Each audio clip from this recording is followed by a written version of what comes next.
Hey. Alright, so I wanted to show you again the pattern I'm going to be using. So I laid out my first 3 rows already, which you can kind of see. I strung the first one on already, and I'm about to tie it. But I normally put numbers down here on the bottom. That way, if for whatever reason I get up and I come back, I don't forget where I left off. Might help, might not. That's what I do. So give me a second here. Let me tie this first string, and then I'll show you how to do the second one and the third one. So I just do an over end knot, and I do it. I don't pull the first couple rows really tight. I just pull them kind of snug because it will mess up the actual getting a perfect circle.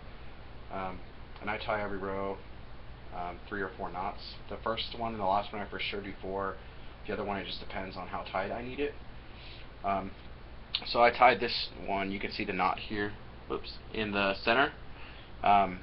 So when I go to start the second row now, actually let me get my clip, hold on, let me see here.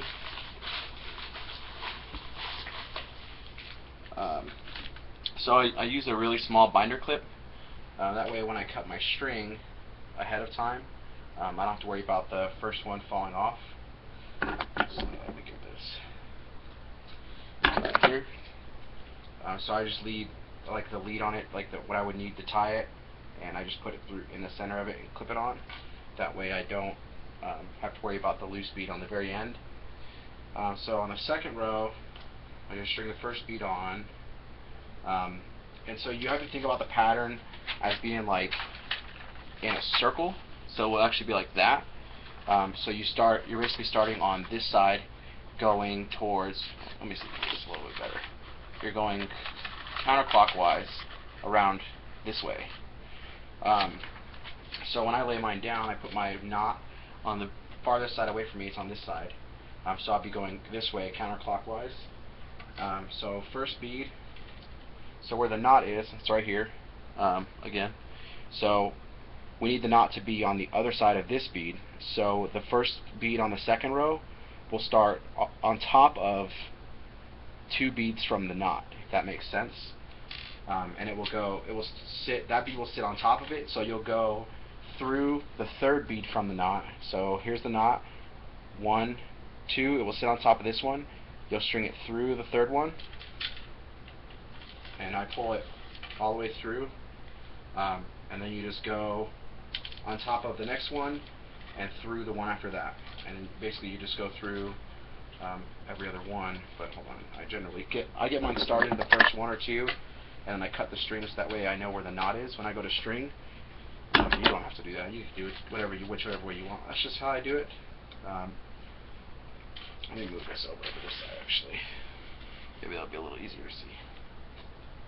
So just string it on, and then it sits on top of that one. It goes through the next one.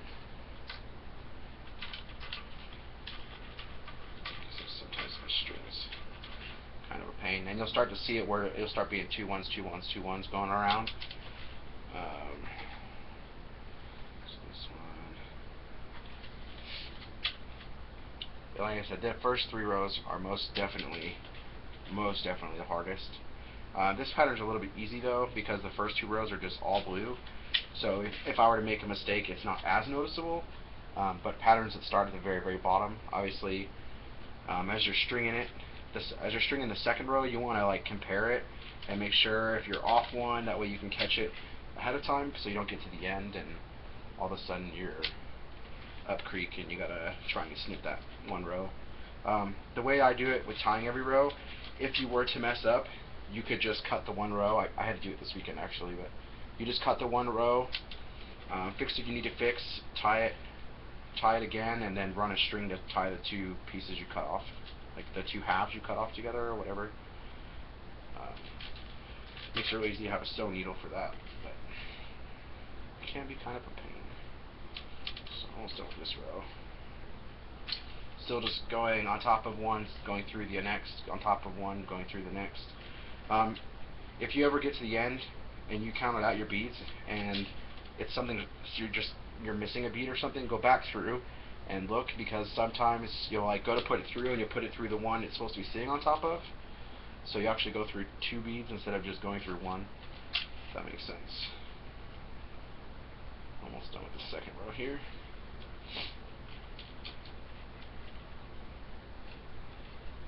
You know, I am thoroughly jealous with the Disneyland today. I wish I got a dish working on the Disneyland. Hey. Ugh.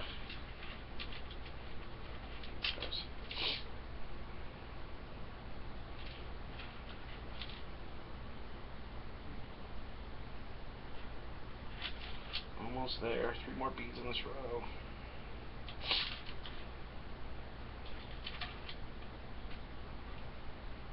Almost.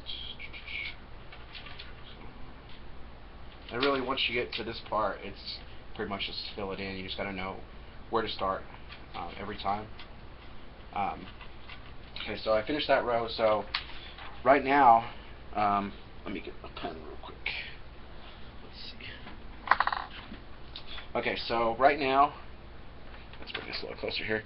That was where my first knot was, right here. So I went, or sorry, it was right here. So I went 1 over, so now my knot is on this side of this bead.